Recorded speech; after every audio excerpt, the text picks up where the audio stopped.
ನಾವು ಮೊದಲು ಈಗ 10 ತಿಂಗಳ ಹಿಂದೆ ಇವ್ರಿಗೆ ಎಸ್ ಸಿ ಜನಾಂಗಕ್ಕೆ ಮನೆ ಕೊಟ್ಟಿದ್ದೀವಿ ಸರ್. ಈ ಉದ್ದೇಶ ಇಟ್ಕೊಂಡು ಅವರು ಎಸ್ ಸಿ ಎಸ್ ಟಿಗಳಿಗೆ ಕೊಡಬಾರ್ದು, ಇನ್ನು ಬಹಿಷ್ಕಾರ ಹಾಕಿದ್ದೀವಿ ಅಂದ್ಬಿಟ್ಟು ಕುಲದಿಂದ ಹೊರಗಡೆ ಹಾಕಿದ್ದಾರೆ ಸರ್.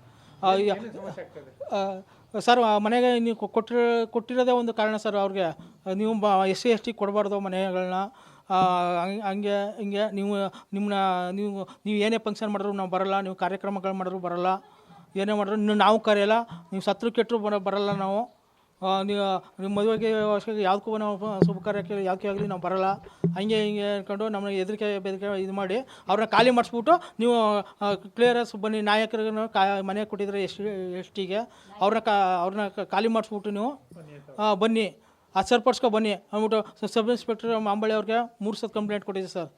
ಅವರು ಏನೂ ಆಕ್ಷನ್ ತೊಗೊಂಡಿಲ್ಲ ಸರ್. ಒಂದಿನ ಕರೆದು ಸುಮ್ಮನೆ ಹೇಳ್ಬಿಟ್ಟು ಇದು ಮಾಡಿದ್ರು ಸರ್, ಕಳಿಸ್ರು ಸರ್. ಸಮಾಧಾನ ಹಿಂಗೆ ಅಂದ್ಬಿಟ್ಟು ಏನು ಸರ್ ಚಂದ ತಗೋತಿಲ್ಲ ಸರ್. ಅವರು 1ನೇ ತಾರೀಕು ಸಂಘಕ್ಕೆ ಎಲ್ಲರನ್ನೂ ಕರೀತಾರೆ ಸರ್, ಈಗ ಊರನ್ನೆಲ್ಲರನ್ನೂ ಕರೀತಾರೆ ಸರ್.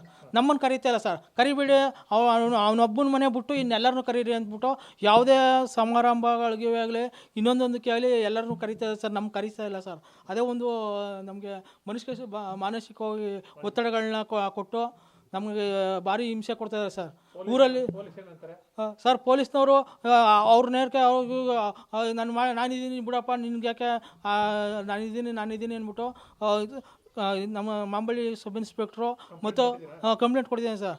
DSP ಅವ್ರಿಗೆ ಕಂಪ್ಲೇಂಟ್ ಕೊಟ್ಟಿದ್ದು, ಆಮೇಲೆ ಅವರು ಒಂದು ತಾವು ಅಟೆಂಡ್ ಮಾಡಿದ್ರು, ಒಂದು ಸರ್ಕಲ್ ಇನ್ಸ್ಪೆಕ್ಟರ್ ಅವ್ರಿಗೆ ಕೊಟ್ಟರು ಸರ್. ಅವರು ಏನೂ ಆ ಕ್ರಮ ಕೈಗೊಂಡಿಲ್ಲ ಸರ್. ಎಲ್ಲ ಮುಕ್ತಾಯಗೊಳಿಸಿದ್ದೀವಿ, ಸರಿಪಡಿಸಿದ್ದೀವಿ ಅಂದ್ಬಿಟ್ಟು ಅಲ್ಲಲ್ಲೇ ಅವ್ರ ಸ್ಟೇಷನ್ಲೇ ಮುಕ್ತಾಯಗೊಳಿಸ್ಬಿಟ್ಟು ಸೈನ್ಗಳಾಗ ಬೆದರಿಸಿ ಸೈನ್ಗಳಾಗಿದ್ದಾರೆ ಸರ್. ಕಾಯಿಸ್ಬಿಟ್ಟು 1 ಅವರು ಆಮೇಲೆ ಟೆನ್ಷನ್ಲಿ ಸೈನ್ ಹಾಕ್ಸ್ಬಿಟ್ಟು ಆಮೇಲೆ ಹೋಗಿ ಮನೆಗೆ ಹೋಗ್ಬಿಟ್ಟು ಓದ್ಕೋ ಅದನ್ನು ಅಂದ್ಬಿಟ್ಟು ಲೆಟ್ರನ್ನ ಕೊಡ್ತಾರೆ ಸರ್.